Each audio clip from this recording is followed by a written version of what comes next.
Hello, good morning 8th standard. Hope you have done your exams well then. Now let us move on to the continuation of the portion, that is Somebody's Mother, which has been written by Mary Dow Brain. Who is that Mary Dow Brain? Let us read her information. Mary Dow Brain, a poet, author and a lyricist, was a New Yorker. From New York she was. She was a poet, ಪದ್ಯಗಳನ್ನ ಬರೀತಾ ಇದ್ರು, author ಆಗಿದ್ದರು, ಕವಿಗಳಾಗಿದ್ದರು, ಮತ್ತು lyricist ಅಂದರೆ ಸಾಹಿತಿಗಳು ಸಹ ಆಗಿದ್ದರು. Many of our poems and children's books are published by international publishers. She has provided lyrics for a famous piano piece, Hearts and Flowers. This narrative poem extols the kindness shown by a boy towards a poor woman. So she is given a ಸಾಹಿತಿಗಳಾಗಿದ್ದರು ಸಹ. So ತುಂಬ ಸಾಹಿತ್ಯಗಳನ್ನ ಬರೆದು ಸಹ ಅವರು ಕೊಟ್ಟಿದ್ದಾರಂತೆ. Arts and flowers ಅನ್ನೋ ಒಂದು piano ಪೀಸ್ಗೆ she has been submitted, and this poem is the poem which says something towards the kindness there. The boy is showing kind towards somebody's mother, ಯಾರೋ ಗೊತ್ತಿಲ್ಲದೆ ಇರುವ ಹೆಂಗ್ಸ್ಗೆ ಒಬ್ಬ ವ್ಯಕ್ತಿ ತನ್ನ ಕೈಲಾದ ಸಹಾಯವನ್ನು ಮಾಡ್ತಾನೆ. ಅದು ಯಾವ ರೀತಿ ಮಾಡ್ತಾನೆ ಅನ್ನೋದನ್ನು ವ್ಯಕ್ತಪಡಿಸ್ತಿದ್ದಾರೆ. So you should observe the picture here. Look at these pictures. The boy is standing here with a stick and he is blind there. And one boy is met with an accident, and one lamb boy is walking here, and also one grandpa is walking with a stick there. So ಒಬ್ಬ ಕಾಲಿದ್ದವರು, ಒಬ್ಬ ವಯಸ್ಸಾದವರು, ಒಬ್ಬರು accident, ಒಬ್ಬರು ಕಾಣ್ತಿದ್ದವರು. ಈ ಥರ ನೋಡಿದಾಗ ನಿಮ್ಗೆ ಏನು ಅನಿಸುತ್ತೆ? If you happen to come across such type of people as shown in the picture, how do you think you can help them? ಯಾವ ರೀತಿಯಾದ ಸಹಾಯವನ್ನು ಮಾಡ್ಬೋದು ನೀವು? Share your views with your partner and classmates. So ನಿಮಗೆ ನೀವೇ ಪ್ರಶ್ನೆ ಹಾಕ್ಕೊಂಡಾಗ ಯಾವ ರೀತಿ ನಾನು ಸಹಾಯ ಮಾಡ್ಬೋದು? ಏನೋ ನಿಮ್ಮ ಕಣ್ಣು ಮುಂದೆ ಬರುತ್ತೆ, ಅವರು ಅಥವಾ ಒಂದು ಹೆಲ್ಪ್ ಮಾಡಬೇಕಾಗತ್ತೆ. If you see a blind man, if you want to cross the road, so that we can go and help him to cross the road. ಅದೇ ಥರ ಒಬ್ಬ ವ್ಯಕ್ತಿ ಆ್ಯಕ್ಸಿಡೆಂಟಲ್ಲಿ ಮಿಟ್ ಆಗಿದ್ದಾನೆ ಅಂತಂದರೆ we can go and help him to shift them to the hospital at the time of accident. ಅದೇ ಥರ ಒಬ್ಬ ಕಾಲಿದ್ದಿದ್ದರು, a lame boy, you want to cross the road means we can help him to cross the road and climb the bus also. And also if you see an old man walking and if he needs any help there, we can help him to cross the way, or if he wants to take any luggage or anything like that, we can help him, isn't it? These are the things we can do for these people there, if you are really kind enough and if they really need your help there, isn't it? Okay, so here is a very interesting poem which says Somebody's Mother. See there, Somebody's Mother. Already somebody's, ಗೊತ್ತಿಲ್ಲದೆ ಇರೋ, ಯಾರೋ ಗೊತ್ತಿಲ್ಲದೆ ಇರುವಂಥ ಅವರ ಒಬ್ಬ ಹೆಂಗಸು, ಒಬ್ಬ ತಾಯಿಗೆ ನಾವು ಯಾವ ರೀತಿಯಾದ ಸಹಾಯವನ್ನು ಮಾಡ್ಬೋದು ಅಂತ. The woman was old and ragged and grey and bent with chill of winter's day. The street was wet with recent snow and the women's feet were aged and slow. This is the first para, a very interesting poem. It is a 4 lines first para, and it is filled with many of the rhyming words: grey, day, snow, slow, like this.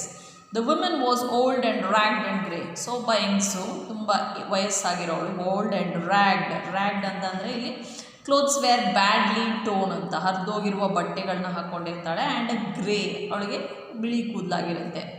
And bent with the chill of winter's day, ತುಂಬ ಚಳಿಗಾಲ, winter day, ಆದ್ದರಿಂದ ಚಳಿಗೆ ಅವಳು ಚಳಿಯನ್ನು ತಡ್ಕೊಳ್ಳೋಕ್ಕೋಸ್ಕರ, ಅದನ್ನು ಸಹಿಸ್ಕೊಳ್ಳೋಕ್ಕೋಸ್ಕರ ಅವಳ ದೇಹವನ್ನೆಲ್ಲ ಕುಗ್ಗಿಸ್ಬಿಡ್ತಾಳೆ, ಅಂದರೆ ಬಗ್ಗಿರ್ತಾಳೆ. Winter's day. The street was wet with the recent snow, ಆದ್ದರಿಂದ ಸ್ಟ್ರೀಟಲ್ಲೂ ಸಹ ವೆಟ್, ತುಂಬ ಅಲ್ಲೆಲ್ಲ ನೀರು ಬಿದ್ದಿರುತ್ತೆ. ಯಾಕೆ ಅಂದರೆ it was filled with the ಸ್ನೋಯಿಂದ ಕವರ್ ಆಗಿರುತ್ತೆ. ಅವಾಗ ತಾನೇ chill of snow has been falled ದೆ. And the women's feet were aged and slow, ಆದರೆ ಆ ಹೆಂಗಸಿನ ಕಾಲೆಲ್ಲ ಸೋತೋಗಿರುತ್ತೆ, ಅದು ವಯಸ್ಸಾಗಿರುತ್ತಲ್ವ, ಅದರಿಂದ ನಡೆಯೋಕ್ಕಾಗ್ತಾಯಿಲ್ಲ, ಚಳಿ ಬೇರೆ ಇದೆ, ಸೊ ಸ್ನೋ ಎಲ್ಲ ಕವರ್ ಆಗಿರುತ್ತೆ. So she was unable to walk on that road the, so she was very slow. Have you got the picture of an old lady in your mind there? And the winter scene, and also a street filled with the snow, and the women's feet were aged and slow. She stood at the crossing and waited long, alone, uncared for, amid the throng of human beings who passed her by, nor heeded the glance of anxious eye. She stood at the crossing, ಅಲ್ಲೆಲ್ಲೋ cross ಮಾಡಬೇಕಾಗಿರುತ್ತೆ ರೋಡ್ನ, ಅಲ್ಲಿ ನಿಂತ್ಕೊತಾಳೆ. And waited a long, ತುಂಬ ಹೊತ್ತು ಕಾಯಬೇಕಾಗತ್ತೆ ಅವಳು. Alone ಯಾರೂ ಇಲ್ಲ, ಅನ್ಕೇರ್ಡ್ ಫಾರ್ ಯಾರೋ ಅವ್ರ ಬಗ್ಗೆ ಕೇರ್ ಮಾಡ್ತಾ ಇಲ್ಲ, ಅಮಿಡ್ ದ ಥ್ರಾಂಗ್ ಅಂತಂದರೆ ಇಲ್ಲಿ ಕ್ರೌಡ್ ಗುಂಪು ಅಂತ ಕರಿತೀವಿ. ಸೊ ಆ ಕ್ರೌಡಲ್ಲಿ ಅಮಿಡ್ ಅಂದರೆ ಮಿಡಲ್ ಅಂತ ಮಧ್ಯದಲ್ಲಿ ನಿಂತಿದ್ದಾಳೆ, ಕ್ರೌಡ್ ಮಧ್ಯೆ ನಿಂತಿದ್ದಾಳೆ, ಯಾರೋ ಅವಳ ಬಗ್ಗೆ ಕೇರ್ ಮಾಡ್ತಾಳೆ. Because she is somebody's mother ದೇ, ನಮಗೆ ಗೊತ್ತಿಲ್ಲದೆ ಇರೋರು ಯಾರೋ ಯಾಕೆ ಮಾತಾಡಿಸ್ಬೇಕಲ್ವ ಅನ್ನೋ ಥರ ನಿಂತಿರ್ತಾರೆ. Of human beings who passed her by, ಅಲ್ಲಿ ತುಂಬ ಮನುಷ್ಯರು ಓಡಾಡ್ತಿರ್ತಾರೆ. But nobody glanced at her nor heeded the glance of her anxious eye. nor heeded means not paid any attention. ಯಾರು ಅವಳ ಬಗ್ಗೆ ಗಮನ ಹರಿಸಲಿಲ್ಲ. ಗ್ಲಾನ್ಸ್ ಯಾರು ನೋಡಲಿಲ್ಲ ಅವಳನ್ನ. ಅವಳ ಆ್ಯಂಕ್ಷಿಯಸ್ ಆ್ಯಂಕ್ಷಿಯಸ್ ಅಂದರೆ ಇಲ್ಲಿ ಅವಳಿಗೇನೋ ಒಂದು ಕಾತುರತೆಯಿಂದ ಈ ಕಡೆಯಿಂದ ಆ ಕಡೆ ಹೋಗಬೇಕು ಅನ್ನೋ ಭಯದ ವಾತಾವರಣದಲ್ಲಿ ಅವಳ ಮುಖ ಕಾಣಿಸ್ತಾ ಇರುತ್ತೆ. ಆದರೆ ಯಾರು ಅದನ್ನು ಗಮನಿಸ್ತಾ ಇಲ್ಲ. All be busy in their own ways, in their own work there. Got it? Have you understood the first two paras? Down the street with laughter and shout, glad in the freedom of school let out, came the boys like a flock of sheep, hailing the snow piled white and deep there.